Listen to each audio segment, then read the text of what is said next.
Uummata Oromoo afaan qawween cabdii bisa afaan qawween bilisoomsuuf walabummaatti Yusuuf jechi falmaan sabicha woboon ergamtoota abjuu dullooma qabatanii murni bilchiginnaa teessoo irratti utubuuf bobbaafaman adabuuf guyyuu zoonilee maraggootichi tarkaanfii fudhatti jabeessee jira. Haala kanaanis irreef gaachanni uummata Oromoo woboon zoonii kibbaa Koonya Gujilixa Cibraan Gooroo Dugdaa Fuulban 18,2024 godin Gujilixaana Suurroo Baar Guddaa iddoo adda uddoo jedhamtu tarkaanfii waraanaa fi empaayaa Itoophiyaa irra fudhate. 13 du'aa yoo gaggeessu 8 dandammiin qabniin adabee jira. Ittaan sun guyyuun qalloolaana Dugdaawaa gandi dibbisa kilee keessa waraan faashisti PP irra gaggeessin 3 battalayyuu ajjeesu. 6 dandammiin qabniin adabee jira. Lolsun keessa miseensi ribilolaa galchuu tondora jedhama ajjeefamuun baran. Woboon tarkaanfii isattuun fufuun kalees Fuulban 19 Dugdaawaa gandi makinshoo iddoo adda dhamee jedhamtu tarkaanfii gugubduu ganamsaatti 3 irra eegaluu waraan faashisti Abiyyi Ahmed irra fudhate. Oliif gadoo fi baaruu daammacheessuun 23 ajjeesu. 18 dandammiin qabniin adabee jira. Miidhaa lol kanaan erga'iinis reeffaaf madu ambulaansa furii Isuuzuu lamaan faatti gar magaal guddoo godinicha Bulooraa deebi'ulleen barame. Tarkaanfii woboon fudhate jabaate itti fuuf oraa bulaa deebana injifannoon uummata Oromoo. Godin Walloo Daawwarawaatti hidhattoonni sirnichaa qaaya hawaasa keessatti qaabsuu 23 kaasuun qabeenya mancaasuu jiraattotidhu reebuuf qe'ee irra buqqisaa jiraachuun beekama. Jaalaqaafan fayyeeraa guutuu gabaasa kana akka taanutti isiniif dhiyeessa. Murni faashistii PP siyaasa kiyya fudhachuu diddan nadeeggaruu dhiistanii fi maatii qabsaa'otaati jechuun lammiilee nagaa ajjeesuu, hidhuu, saamuu fi irraa buqqisuun Oromiyaa dachee biddaa taasisee jira. Bifuma kanaanis kaaba Oromiyaa godina Walloo aanaa Daawwarawaa ganda qilleentii keessatti waraana faashistii PP'n hidhaa, reebichaa fi buqqaatiin jiraattota irratti raawwatamu jabaatee itti fufuu maddeen Oromiyaa Naashinaal Miidiyaa feeran. Kaleessa fulbaana 2024 waraanni faashistii PP milishoota sirnichaaf dura qabanii ganda qilleentii jedhamutti barii barraaqaan marsuun namoota maqaan isaanii Ahimad Muhammad Hussein, Muhammad Ahimad Sheikh Muhe, Hasan Abbas Nuuruu, Indiris Hasan Huseenii fi Adiree kanneen jedhaman reebicha cimaate irraan ga'uun magaalaa Booraatti hidhuun ifoomeera. Akka jiraattonni gandichaa jedhanitti namoonni kun namoota nagaa siyaasarraa bilisa ta'uun ofii fi maatii isaanii kan jiraachisan ta'uu himuun hidhattoonni sirnichaa kaayyoo nam-tokkee tiksuuf bobbaafaman kun maqaa maatii qabsaa'otaatii ni deeggartuu fi daandii agarsiiftu jedhuun namoota kanneen gaafatama ilma isaanii itti deebisuun hiraarsaa akka jiran itti dabaluun himaniiru. Dabalataanis aanichuma ganda Sanqallee jedhamu keessatti waraanni faashistii PP gandicha keessa buufatanii jiran galgalaa fi ganama hawaasaa keessa dhaabbachuun meeshaalee gurguddaa Dishqaa, Zuu-23 fi PKM dhukaasuun jiraattota shororkeessuu fi qabeenya namootaa hedduu kan mancaasan yoo ta'u, sababa kanaanis jiraattonni lakkoofsaan hedduu ta'an qe'ee fi qabeenya isaanii dhiisuun ooyiruu qarqaraa fi firoottan isaanii biratti galaa akka jiran dabaluun addeessaniiru. Godin Bashaggaraana Dugdaa keessa waraanni gooleessitu PP dargaggu tokko ajjeesan Jaalurgufa Diinaa waan qindeeffate qaba. Murni duguuggaa sanyii ilmaan haadha isaa irratti labsuun Oromiyaa guutuu keessatti dhiiga ilmaan Oromoo dhangalaasaa oolu bilchiginnaan duula uummata Oromoo lafa irraa balleessu hojii godhatee itti fufuun uummata nagaa irratti ajjeechaa raawwachaa jira. Haaluma kanaan dheengadda fulbana 19/2024 Bashaggar aanaa Dugdaa ganda Guusaa Abbaaymoo jedhamu keessatti waraanni faashistiin PP kanneen ajaja abbaa irree kololeela Abiyyi Ahmed irraa fudhachuun bobba'an dargaggoo maqaan isaa Ifaa Qabatoo jedhamu waraana bilisummaa Oromoo waliin hidhata qabda jechuun maallaqa qarshii 34,000 irraa fudhachuun rasaasa itti roobsanii ajjeesu jiraattonni oonichaa har'aata biyyoolessa Oromiyaatti himaniiru. Akka jiraattonni oonichaa himanitti waraanni sirnichaa kunniin akka barbaadan bobba'uun aanaa Dugdaa kana keessatti saamicha hidhaa fi ajjeechaa raawwachuun uummata garmalee sodaamtuu keessa galchanii jiraachuus dabaluun dubbataniiru.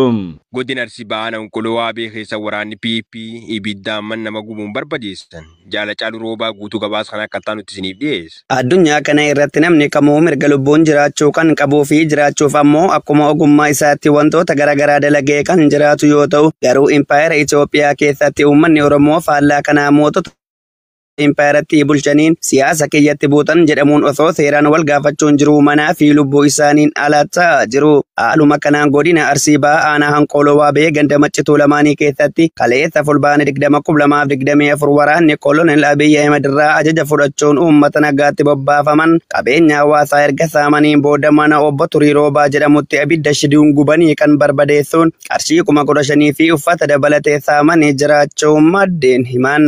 Akka maddeen jiranitti obbo Turii Roobaa nama guddaa abbaa maatii nama umurii 45 kan ta'an yoo ta'u obbo qabda jedhuun mana lama jalaa kan gubuu dubbatan. Namni kun badii raawwatee akka hin qabnee fi gocha badaa waraanni sirnichaa raawwatetti hedduu mufachuun ofiifis gara booddeetti hawaasni naannichaa yaaddoo nageenyaa akka qaban dabaluun ibsaniiru. Waraanni faashisti Bilchiginnaa godina Wallaggaa aanaa Jiggaa magaalaa guddattuu Arjoo keessatti hawaasa nagaa hidhuuf saamutti fufan. Jaalawuu Maamud bal'inni isaa akka taanutti isiniif dhiyeessi. Hammeenyi uummata Oromoo irratti raawwatamaa jiru kan qixxee hin qabne yoo ta'u, uummata Oromoo karaa siyaasaa, dinagdee fi hawaasummaan cabsanii bituuf jecha kaadiroonni PP tooftaa abboota isaanii warreen impaayera Itoophiyaa ijaaruuf dhama'aa turan irraa dhaalaniin Oromiyaa dirree mancaatii fi hidhaa taasisanii jiru. Haaluma kanaan guyyaa dheengaddaa fulbaana 19 bara 2024 waraanni Goolissaan PP godina Bahaa Wallaggaa aanaa Diggaa magaalaa guddattuu Arjoo ganda duwwaa lama keessatti abbaa ijoollee lama kan ta'e nama maqaan isaa Waaq Bulchoo Shukkee Guutamaa jedhamu obboleessa keetu miseensa waraana bilisummaa Oromooti maqaa jedhuun badii tokko malee mana hidhaatti darbachuu maddeen keenya himan.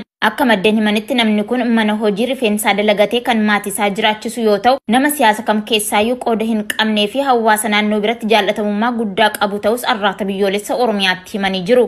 Arsii Bahaa keessa dargaggoon tokko raamuun PPtiin ajjeefamuun dhaga'ame. Jaalladhi Oromoo bal'inni isaa akka taanutti isiniif dhiyeessi. Lubbuun ilmaan Oromoo biyyuma abbaa isaa irratti badii tokko malee murna impaayerattiin bulchaa jira jedhuun Oromiyaa kallattii hundaan akka baala mukaatti guyyaa guyyaan arca'aa jira. Haaluma kanaan godina Arsii Bahaa aanaa Jajuu keessatti fulbaana 18 bara 2024 waraanni Goolessaan PP jiraataa ganda Hurutaa Doorii kan ta'e nama maqaan isaa Ibraahim Hussein kan jedhamu badii tokko malee manumatti itti seenuun suuraa isaa kan kanaan dura ka'ee ture mana keessaa fuudhanii suuraan kun kan keeti miti waboo waliin hidhata qabda jechuun rasaasa itti roobsuun ajjeesanii jiraachuu maddeen keenya gandichaa arraata biyyoolessa Oromiyaatti himaniiru. Namni kun qonnaan bulaa akka ta'e kan nuuf himan maddeen akkuma nama kamiitu nama siyaasaa irraa bilisa ta'ee hojii qonnaan ofiin maatii isaa jiraachisu jechuun ibsan. Dabaluunis namoota ollaa isaa biratti nama jaallatamummaa guddaa qabuu fi akka jaarsa biyyaatti hawaasa isaa kan tajaajilu ta'uus dabaluun ibsaniiru. Aanaa Jajuu kana keessatti maqaa waraana bilisummaa Oromoo dahoo godhachuun garee PP kanaan miidhaa guddaan uummata Oromoo irra gahaa jiraachuu maddeen dabaluun ibsaniiru. Bulchiinsa magaalaa Naqamteen namoonni gabaabaa waraan faashisti PP'n butamaa jiraachuun dhaga'ame. Jaalrugufa diina guutuu gabaas kan akka taanutti isiniif dhiyeessi. Murannoo ofirratti amantii fi tooftaa diddaa uummata cunqurfamaa dhabamsiisee bulchiinsa abbaa hirrummaa isaa jabeessuuf waraanni faashistii PP Oromiyaatti bobbee miidhaa hawaasa nagaa irratti taasisu kallattii adda addaan jabeesseera. Bifuma kanaanis fulbana 17 bara 2024 waraanni faashistii PP namoota abbaa Wallaggaa aanaa Saasiggaa Diggaa fi kanneen biroo irraa harree fe'achuun gara bulchiinsa magaalaa Naqamteetti waa bituu fi gurguruuf gabaabaan dirqiin qabuun gara mooraa leenjiitti ergaa akka turan jiraattonni ONM itti himaniiru. Gartuun qabsoo bilisummaaf waraanni bilisummaa Oromoo taasisaa jirutti gufuu ta'uuf guyyuu hojjetu Bilchiginnaan humna isaa jabeeffatee dhiibbaa gochuuf jecha gochoota badii qonnaan bultoota Oromoo irratti raawwachaa jiru kunniin abdii kutannaa sirnichi keessa seene kan agarsiisaa jirudha. Akka jiraattonni jedhanitti namoonni butaman qabeenyi isaanii waraana abbaa irree Bilchiginnaan dhuunfatamuun konkolaatattis daa'imman umriin isaanii 14 ol ta'e dabalatee waraanni faashistii PP namoota hedduu fe'uun gara mooraa leenjii milishootaatti akka geessan jiraattonni ONM itti himaniiru. Godilli shagaraana miidhaganii jiraatoti dhuunchimetti fuufi. Jaalawuu Maamud waan qindeeffatti qabdi. Loltoonni Bilchiginnaa yeroo adda addaatti maqaa hidhata waraana bilisummaa Oromoo qabdu jedhu itti maxxansuun badii tokko malee yakkanii jiraattota irratti reebicha, saamicha, hidhaa fi ajjechaa raawwachaa jiru. Haaluma kanaan godina lixa shaggar aanaa miidhaqanyitti jiraattota hidhuun cimee itti fufee jira. Aanaa miidhaqanyi ganda Goosuu Wangee jedhamu irraa nama maqaan isaa Obbo Shoonaa Dhugaasaa jedhamu guyyaa dheengaddaa jechuun fulbaana 17 bara 2024 badii tokko malee loltoonni sirnichaa yakkuun hidhaatti darbatanii jiraachuu jiraachuu jiraattonni godinichaa Oromiyaa Naashinaal Miidiyaatti himan. Akka jiraattonni jedhanitti obbo Shoonaan nama paartii siyaasaa tokko keessa hin jirree fi maqaa ilma keetu waraana bilisummaa Oromoo keessa jira jedhuun iyyakamee qabamuun waajjira poolisii aanaa sanaatti dararamaa jiraachuu maddeen arraata biyyoolessa Oromiyaatti himaniiru. Godin Lixu Wallaggaa Nabaaboo Gambeellitti ergamtoonni PP hawaasiidhaa guuruu cimsanitti fufan. Jaalbilisa sababa bal'inni isaa akkaataa nuti isiniif dhiyeessi. Bara dhufaa darbaa duula waraanaa bulchitoota Impaayirattiin dararaa hamaa dhala namaaf hin malle keessummeessaa kan oolu sabni Oromoo bara bulchiinsa biltsiginnaa keessa immoo kan mootummoota abbaa irree darbanii caalaa waraana faashistii PP'n hiraarfamaa jira. Loltoonni PP godinaalee Oromiyaa cufarraa maqaa hidhata waraana bilisummaa Oromoo qabdu jedhuun hawaasa hidhuu, saamuu, ajjeesuu fi manneen irratti gubuu itti fufaniiru. Haaluma kanaan godina Lixa Wallaggaa Nabaaboo Gambeellitti jiraatota hidhaatti guuran.